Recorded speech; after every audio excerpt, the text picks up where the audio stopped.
महाभारत के युद्ध में जब गुरु द्रोणाचार्य पांडवों पर टूट पड़े तो वे अकेले ही सेनाओं को नष्ट करते जा रहे थे।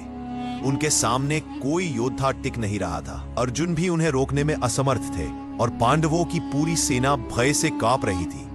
ऐसे समय कृष्ण ने कहा, द्रोण को शस्त्रों से नहीं मन से हराया जा सकता है। द्रोणाचार्य अपने पुत्र अश्वत्थामा से अत्यधिक स्नेह रखते थे। उनका मन, उनका संकल्प, उनकी शक्ति सब अश्वत्थामा से ही जुड़ी थी। कृष्ण इस मनोविज्ञान को समझते थे, इसीलिए उन्होंने युधिष्ठिर, जो सत्यवादी माने जाते थे, से कहा कि वह द्रोण को बताए कि अश्वत्थामा मर गया है। जब ये बात युद्ध भूमि में पहुंचाई गई तो द्रोणाचार्य थम गए। उन्होंने अपने धनुष को शिथिल कर दिया और बस एक ही बात पूछी, सच बताओ, क्या मेरा पुत्र वास्तव में मारा गया है? युधिष्ठिर ने कहा, अश्वत्थामा मारा गया, पर यह वह हाथी है, ना कि तुम्हारा पुत्र। लेकिन द्रोण ने केवल पहली बात सुनी, अश्वत्थामा मारा गया, और उनका हृदय टूट गया। उसी क्षण द्रोणाचार्य ने अपनी सबसे रहस्यमयी योग सिद्ध शक्ति का उपयोग किया।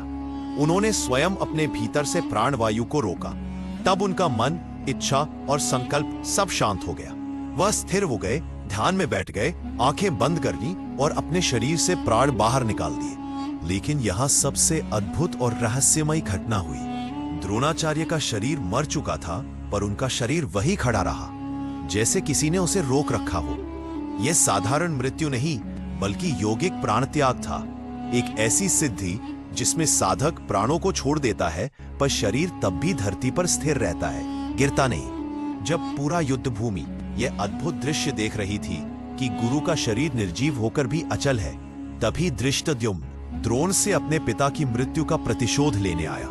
उसने तलवार उठाई और द्रोणाचार्य का सिर काट दिया। फिर भी उनका शरीर तुरंत नहीं गिरा, कुछ क्षणों तक अडिग खड़ा रहा।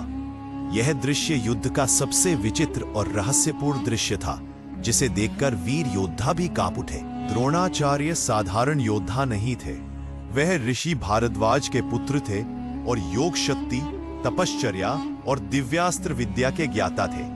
उनके पास ब्रह्मास्त्र का ज्ञान था, पर उन्होंने कभी उसे युद्ध में नहीं चलाया, क्योंकि गुरु का धर्म विनाश नहीं, संयम और मर्यादा थी।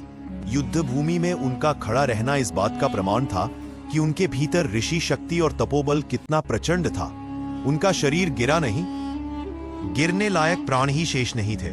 और यह दृश्य आज भी महाभारत का सबसे रहस्यमयी अध्याय माना जाता है, जहां एक गुरु ने अपने शरीर को पार करके मृत्यु को स्वयं नियंत्रित किया।